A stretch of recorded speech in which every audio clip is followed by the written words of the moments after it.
Salut à tous et bienvenue dans cette nouvelle vidéo spéciale auteur. Aujourd'hui je viens vous parler de mes outils d'autrice, ceux que j'utilise au quotidien ou presque pour écrire. J'avais déjà fait un post Insta dessus donc on va revenir un petit peu sur certains des outils que je vous ai déjà décrits à l'occasion. Et on commence tout de suite avec, je pense honnêtement, l'outil que j'utilise le plus. C'en est un sur lequel je vais quasiment tous les jours, pour que ce soit pour mon Insta d'auteur ou mon Insta de bouquin du coup, mon Booksta, c'est Canva. Canva, c'est un logiciel pour ceux qui ne le sauraient pas où ça va être du graphisme, du montage de photos, etc. Ça permet de faire des trucs vraiment très très cool. Les intros de ces vidéos, je les fais avec ça. Je fais également mes miniatures avec ça et tous mes posts, que ce soit sur mon Insta d'auteur ou mon Booksta, c'est fait avec Canva. Canva pour moi c'est le petit banger, vraiment je crois qu'il n'y a pas un jour où je n'y vais pas. Alors oui, c'est pas un outil d'auteur à proprement parler, je vais pas écrire dessus, mais sachez que je fais également mes couvertures dessus depuis que j'ai refait les couvertures de Les Saisons du Cœur, ma première saga. Et je fais toutes mes couvertures dessus parce que ça me permet de faire ma maquette moi-même, de m'éclater, de faire quelque chose vraiment cool et beaucoup plus personnalisé que ce que je faisais avant, puisqu'avant j'utilisais le modèle de maquette de chez Amazon. Et franchement, je suis super contente du résultat et j'adore m'éclater à bosser là-dessus. Franchement, je trouve que l'outil est hyper pratique, la version gratuite est déjà vraiment hyper complète. Moi j'ai la version premium, mais c'est hyper complet même avec une version bas de gamme, enfin gratos du coup. Je trouve vraiment que c'est un outil qui est hyper instinctif. À la base, quand je commençais à réfléchir à refaire mes maquettes moi-même, je m'étais même dit je vais peut-être prendre InDesign et tout ça, mais déjà c'est un logiciel qui est très cher et que je connais pas du tout. Je le maîtrise absolument pas, alors que Canva, ça fait des années que j'utilise et ça fait des années que je commence à perfectionner un petit peu mon utilisation. Je l'utilisais déjà quand j'étais quand je travaillais dans mes autres boulots et que des fois si j'avais besoin de faire des affiches, des étiquettes, des machins, j'avais fait plein de trucs avec Canva, donc autant vous dire que c'est quelque chose que je maîtrise. Donc forcément quand j'ai commencé à me dire ouais mais en fait je pourrais faire avec Canva, merci Nina Leroy si tu passes par là, parce que c'est en voyant une de tes stories que je me suis dit ouais mais c'est pas con du tout en fait, je pourrais faire pareil. J'ai commencé à bidouiller au début, c'était pas facile, il y a des moments où c'est encore un peu pénible, mais je commence à prendre le pli et honnêtement je suis plutôt fière de moi parce que je trouve que mes couvertures ont de la gueule et voilà, je suis contente de réussir à faire ma maquette toute seule parce que c'est un truc qui me faisait très peur à la base. Et franchement, ouais, Canva, meilleur investissement ever, je suis trop contente. Je trouve que c'est vraiment un outil hyper pratique. Je perfectionne un peu plus à chaque fois mes posts Insta, j'essaye de... Il y a plein de modèles en fait qui me permettent de faire un peu ce que je veux et c'est vraiment un outil que je recommande à 200%, au moins pour la communication. Pour les couvertures, je peux comprendre qu'il y a des logiciels qui soient plus perfectionnés, mais alors moi franchement, c'est tip top pour moi, donc j'approuve. Franchement, outil survalidé et que je vous conseille à mort. Voilà, et en plus je vous le conseille pas que pour l'écriture. À l'inverse de l'outil suivant, et celui-là je vous en ai déjà un petit peu parlé puisque je viens vous parler de toute la papeterie de chez Writerships et j'en ai un petit peu, voilà, parce que j'adore cette boutique. Cette boutique, elle a été créée par une autrice pour les auteurs et elle propose énormément de matos pour écrire.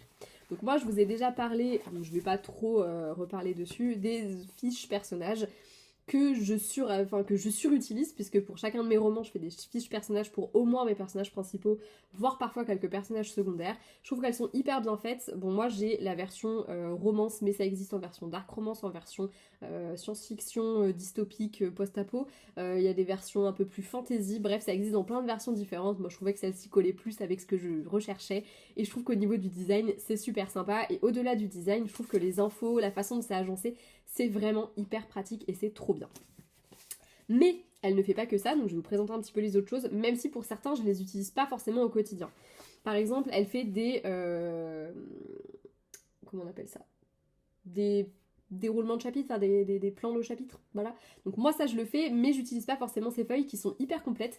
Je me les réserve honnêtement pour des projets un peu plus complexes que mes romances, où parfois je vais noter que 2-3 petits trucs parce que j'ai pas besoin de me faire vraiment un déroulé hyper carré. Mais honnêtement, pour mes fantaisies, c'est certain que je vais les utiliser. D'ailleurs là j'en ai un que je vais commencer à travailler.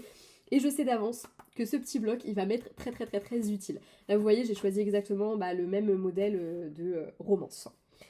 Il y a également un semainier d'écriture, ça je l'ai pas mal utilisé quand j'ai recommencé à écrire parce que j'avais vraiment besoin d'un truc hyper carré et ça me permettait de noter en plus de ça le nombre de mots que j'avais écrits, mais aussi les sessions, combien de temps j'y avais mis, de pouvoir annoter mon avancée. C'était un bon moyen de me motiver. Je l'utilise un peu moins aujourd'hui, mais je trouve que c'est toujours pratique et je me dis parfois quand il y a des semaines où il faut vraiment que je rush, ça peut être utile. Mais on repart bientôt des semainiers parce que c'est pas le seul que j'ai. On a également une frise chronologique. Je vais pas vous présenter toute la boutique, mais faut être honnête, j'en ai quand même beaucoup. Donc une petite frise chronologique très sympatoche, que j'ai pas encore utilisée parce que pareil, ce sera pour un projet de fantasy. Et on a, je pense, deux des outils qui vont m'être le plus utiles au moment où je vais écrire la fameuse fantasy dont je fais que vous parler. Le plan en 3 actes, qui est littéralement un moyen de pouvoir découper un petit peu son action selon le fameux plan en 3 actes qu'on est supposé, entre guillemets, respecter quand on écrit un roman. Je trouve que l'idée est très très bonne. Bon, mon chat s'est régalé avec, donc j'étais un peu deg. Et il est très très grand, donc je sens que ça va être très pratique à utiliser. Mais franchement, je trouve que c'est une super bonne idée. Et quand tu sais pas trop où aller, je trouve que c'est très bien. D'autant plus que, et je ne l'ai pas précisé, mais vous avez systématiquement des petites fiches pour vous aider et vous guider un petit peu au fur et à mesure du remplissage des trucs. Donc là, c'est pour le plan en 3 actes. Vous avez vraiment un petit dépliant qui vous explique comment utiliser le plan en 3 actes. Et pour les fiches personnages, vous avez également des petites fiches qui vous disent, bah voilà, en gros, comment vous guider un petit peu pour vous aider si vous savez pas trop ce que vous devez noter dans telle ou telle catégorie. Je trouve que c'est plutôt pas mal et ça permet d'utiliser au mieux les outils tels qu'ils ont été pensés par la créatrice. Et enfin, le dernier qu'elle a sorti, d'ailleurs, c'est vraiment une dernière sortie. Il s'agit d'un petit livret de world building pour les univers de fantasy et de science-fiction. Et dedans, c'est un peu pensé comme un cahier de vacances où on va avoir plein de petites choses à remplir, des petits questionnaires pour pouvoir creuser son univers. Et je trouve que c'est super bien foutu. J'ai déjà plein de livres de carnets en fait qui sont déjà pré-remplis où on va t'aider à creuser ton univers, etc. Mais celui-ci, ce que j'ai vraiment aimé, c'était l'aspect plutôt exercice un petit peu pour t'aider à creuser ton univers avec des questions, des machins, des trucs auxquels on pense pas toujours et qui sont plutôt bien foutus. Tu vois, genre là par exemple, catégorie armée, bah est-ce qu'il y a une armée dans ton machin? Comment ils s'appellent les soldats? À qui est-ce qu'ils répondent? Qui c'est qui les paye? C'est tout con, mais c'est des trucs qui peuvent être vachement importants pour construire ton univers. Bref, je vous conseille vraiment la boutique de Writerships. Personnellement, j'utilise au moins ces fiches personnages au quotidien et tout le reste, je sais que je vais les utiliser à un moment ou à un autre. Bon, team architecte en même temps, donc ça choquera personne. En tout cas, voilà, je vous conseille vraiment de faire un tour sur sa boutique parce que, à part toutes ces petites choses que je vous ai présentées, déjà il y a d'autres designs très sympas, il y a des carnets, il y a des bougies, il y a des stickers également, enfin il y a plein de petits trucs un peu sympas à découvrir et accessoirement les prix sont franchement vraiment pas déconnants et franchement soutenir les collègues auteurs quand ils lancent des projets comme ça, c'est que du bonheur, donc je peux que vous conseiller d'aller faire un tour sur Writerships. Un autre outil que j'utilise au quotidien, et là encore on va quitter un petit peu l'écriture en tant que telle, on va plutôt partir sur l'aspect com, c'est le calendrier de publication de Elles sont Meraki. Je suis tombée sur une pub par hasard d'un truc, un calendrier de publication, j'étais un peu en mode mais qu'est-ce que c'est que ce truc? Et après je creuse un peu et je me dis ah mais c'est pas con du tout. Elles sont Meraki, ce sont des entrepreneuses et elles proposent quand tu t'abonnes à leur newsletter de recevoir ce fameux fichier Excel qui te permet en fait de programmer au mieux tes posts Insta. Donc tu vas avoir mois par mois, telle date, il faudrait que je poste tel réel et machin et tout ça et tout ça. Bref. Je vous parle de celui-ci parce que c'est celui que j'utilise, mais de manière générale, la planification de vos publications, je trouve que si vous avez du mal à vous organiser, c'est le top. Personnellement, c'est pas forcément que j'ai du mal à m'organiser, mais j'aime bien avoir un visuel sur le long terme, et je trouve que cet outil est parfait. Ça me permet là par exemple, tous mes posts du mois de mars sont programmés. Il y a juste un réel qu'il faut que je filme, mais ça, faut que j'ai la motive de le faire parce que je déteste filmer des réels. Voilà, mais c'est encore un autre débat. Mais sinon, tous mes posts du mois de mars, on est le 10 mars aujourd'hui où je filme cette vidéo, ils sont programmés depuis le mois de février. Et là, je vais commencer à attaquer les posts du mois d'avril où je vais petit à petit commencer à les créer et puis petit à petit commencer à les programmer sur mon Insta d'auteur. Ça me permet de ne pas me faire chier avec ça, de me dire allez, je me balise 2-3 après-midi dans le mois pour m'occuper de toute la com et après, c'est fait. Il n'y a plus qu'à balancer. Moi, j'ai mon suivi, je sais qu'est-ce qui sort quand. Et voilà, nickel. Franchement, c'est le top du top. Moi qui ai vraiment besoin de noter les choses, je trouve que ce calendrier, il m'a vraiment simplifié la vie. Maintenant, je note même les vidéos que je fais dedans, comme ça me permet d'avoir un visuel sur allez, tiens, là j'ai fait une vidéo sur ça, bon allez, cette semaine-là, je fais pas sur l'écriture, mais je la programme la semaine d'après, etc. Et du coup, ça me permet d'avoir un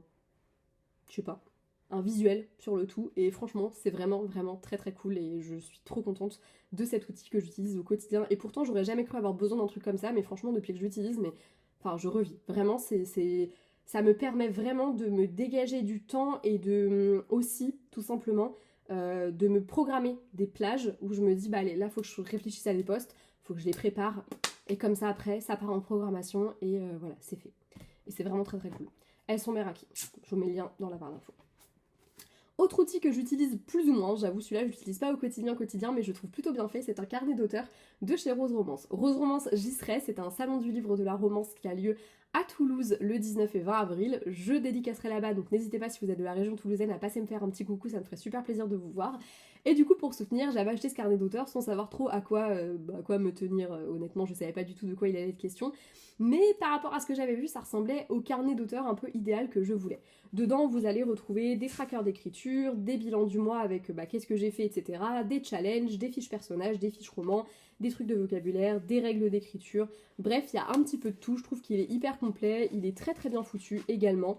Voilà, je n'irai pas jusqu'à dire que je l'utilise au quotidien, mais je trouve vraiment bien fait et je trouve que pour dresser un bilan de son mois d'auteur, il est vraiment bien pensé, voilà, avec tes objectifs, combien de mots t'as écrit, qu'est-ce que tu espères pour l'année à venir, pour le mois en cours, pour le mois suivant. Et en plus de ça, il peut se tenir sur plusieurs années parce qu'en gros, on a un tracker d'écriture pour 4 ans.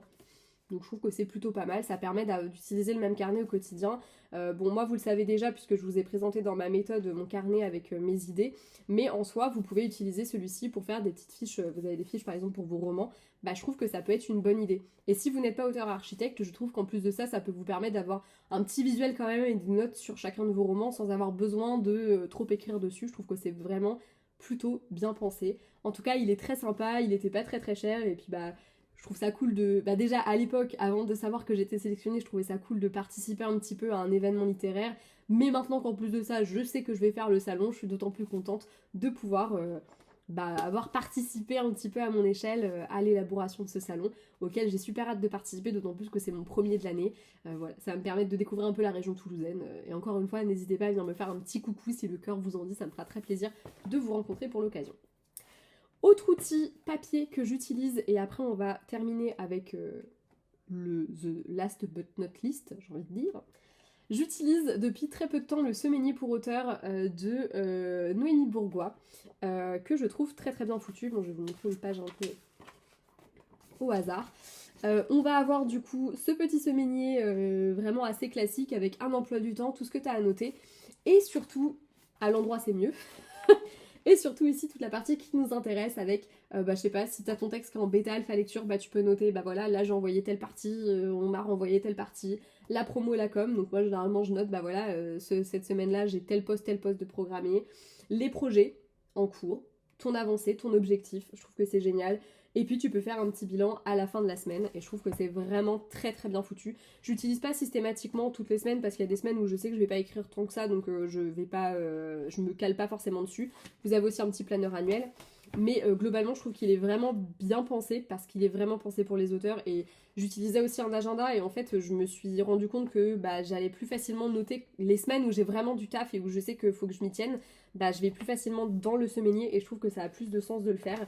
Vous avez ici, par exemple, là, c'est un petit tableau avec tel roman. Où est-ce qu'on en est? La préparation, est-ce que c'est fait? Ok, c'est fait. Premier jet, réécriture. Enfin, voilà. Et vous pouvez suivre un petit peu où est-ce que vous en êtes de chacun des romans. Là, vous avez aussi un petit tableau de suivi du nombre de mots de votre roman. Ça, je trouve ça plutôt cool. Mais évidemment, je me suis encore lancée dans mon roman sans trop en tenir compte. Donc, il faudrait que je le fasse. Mais voilà, je trouve qu'il est plutôt bien pensé. Je l'utilise pas au quotidien, mais vraiment, comme je vous dis, sur des semaines où je sais qu'il faut vraiment que je cravache.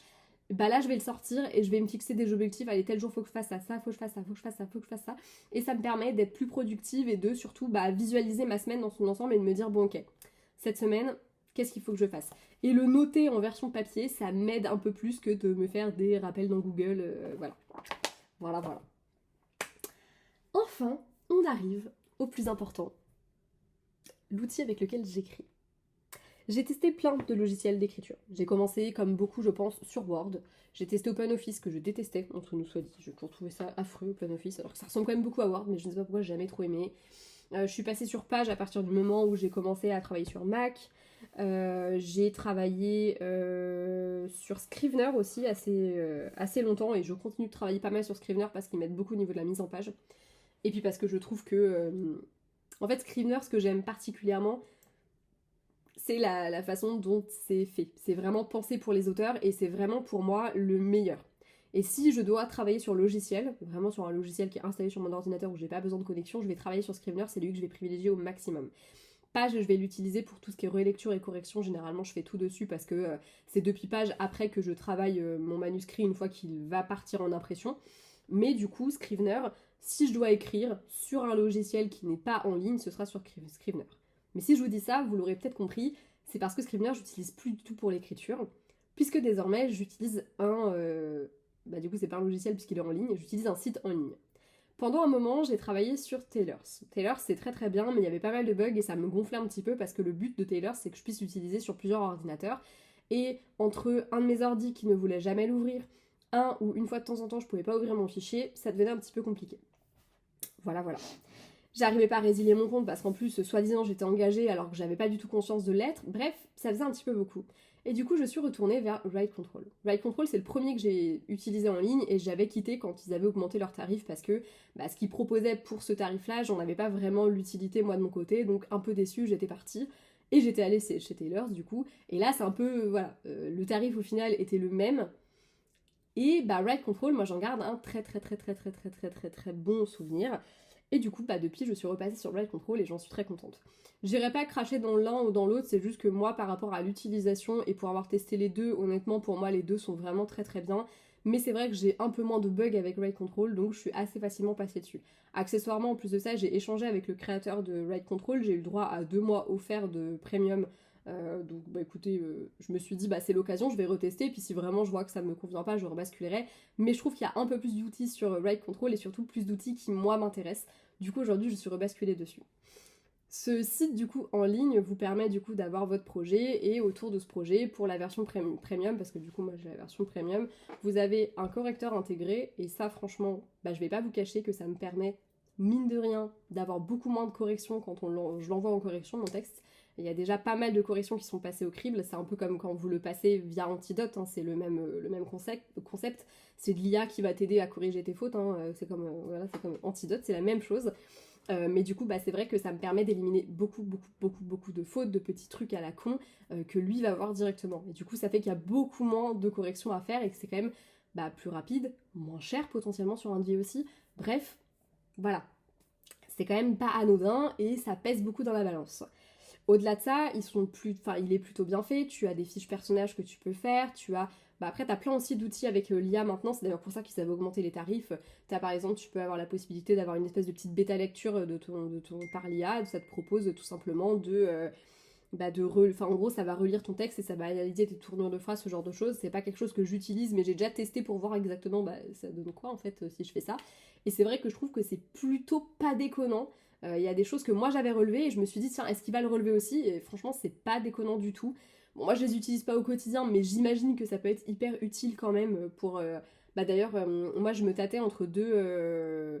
En gros, j'avais fait mon prochain roman, j'hésitais, je savais pas si je l'écrivais à la troisième ou à la première personne, et du coup, je lui ai demandé son avis. Et du coup, il m'a analysé les deux, et en analysant les deux, je me suis dit, en fait, ça va dépendre de qu'est-ce que moi je veux pour mon texte, et du coup, j'ai penché plus pour l'un en me fiant et à son avis et à celui de ma pote Justine, évidemment, mais j'ai trouvé que c'était pas du tout déconnant comme analyse, et du coup, franchement, c'est plutôt pas mal. Et pourtant, c'est pas un outil que je voulais utiliser plus que ça, mais là, sur ce coup-ci, ça m'a aidé à trouver une réponse. Même si au fur et à mesure de l'écriture, moi aussi, j'avais un peu trouvé ma réponse. Mais ça m'a conforté dans l'idée que j'avais et dans ce que je voulais faire. Bref, Ride Control, c'est vraiment un outil très sympa. Le seul bémol, c'est que du coup, ça s'utilise en ligne. Si t'as pas de connexion, même si tu peux avoir tes textes hors connexion, tu pourras pas te connecter, tu pourras pas aller récupérer tes textes de toute façon. Par contre, tu as des très bons outils et en plus, ils travaillent avec Book on Demand, donc tu peux avoir la possibilité de basculer automatiquement ton texte sur Book on Demand et dans la bonne forme pour pouvoir l'imprimer. Donc c'est vraiment cool, ils proposent des tarifs assez intéressants. Je sais pas si moi j'y ferais forcément appel, à part peut-être pour avoir une maquette vite fait de mon livre et voir un peu ce que ça donne. Mais en tout cas, je trouve que c'est pas déconnant et que ça peut dépanner pas mal de monde. Bref, je vous conseille vraiment de découvrir que ce soit Tailor ou Ride Control. Je vous ai plus parlé de Ride Control parce qu'actuellement c'est celui que j'utilise. Mais Tailor, ça c'est aussi vraiment un outil qui est très sympa. Encore une fois, s'il n'y avait pas eu moi ces petits bugs qui me gonflaient légèrement, je pense que je serais restée dessus. Au niveau des tarifs premium, on est kiff. Et pareil, vous avez un correcteur automatique. Le seul bémol avec Ride Control, c'est que tu es obligé d'aller lancer la recherche pour corriger, alors que dans Tailor ça te le fait au fur et à mesure, donc ça te permet de corriger au fur et à mesure. Du coup, moi, Ride Control, j'ai un peu tendance à laisser traîner, à me retrouver avec 4 chapitres à corriger d'un seul coup parce que j'ai oublié d'aller lancer le truc pour corriger. Mais franchement, très très bon outil que je vous conseille du fond du cœur. Franchement, les deux, c'est vraiment bien et moi, ça a vraiment révolutionné ma manière d'écrire, notamment grâce au correcteur où je trouve que du coup on est vraiment sur un correcteur plus poussé qui fonctionne comme Antidote fonctionne et qui te permet vraiment d'aller checker tes répétitions, d'aller checker ta tournure de phrase, des trucs vraiment et pour le coup je pense que celui de Ride Control est un tout petit peu plus poussé Mais en tout cas, ouais, vraiment, je vous conseille ces deux logiciels. Moi, ça a vraiment changé ma manière d'écrire. Et en même temps, on va retrouver ce qui me plaisait chez Scrivener. Donc voilà, je suis à 100% fan des deux. Donc voilà, je vous conseille. Peut-être la plateforme, je la trouve plus jolie sur Tailors. Write Control, je trouve pas ça très jojo, mais après, on s'en fout, c'est pour écrire. Hein, on n'attend pas que ce soit très jojo comme logiciel. Bref, c'est tout pour cette vidéo avec les outils que j'utilise au quotidien. J'espère qu'elle vous aura plu, j'espère vous avoir donné envie de découvrir certains de ces outils si vous êtes auteur. Et puis sinon, j'espère avoir répondu à quelques questions que vous pouvez vous poser en tant que lecteur. N'hésite pas, si tu es auteur, à me partager dans les commentaires les outils que toi tu utilises. Et puis si tu connaissais ceux-ci, dis-moi si toi tu les aimes, qu'est-ce que toi tu utilises. Bref, vous aurez compris, hein, parlez-moi de vous. Je vous fais de gros bisous, je vous dis à bientôt dans une prochaine vidéo. Ciao!